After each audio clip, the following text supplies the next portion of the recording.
Kronologi pengusaha John LBF diminta 200 juta rupiah padahal niat bantu ibu tua live mandi 24 jam.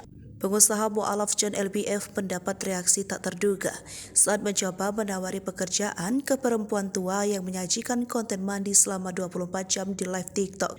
John LBF malah diminta uang sebesar 200 juta oleh pemilik akun yang menyajikan konten tersebut. John, kalau Mas John LBF Official tidak mau melihat kami live streaming di TikTok seperti ini, transfer kami 200 juta Mas John. Si pemilik akun beralasan uang 200 juta itu selanjutnya akan mereka gunakan untuk membangun usaha dan berjanji tidak akan lagi menyajikan konten perempuan tua mandi 24 jam.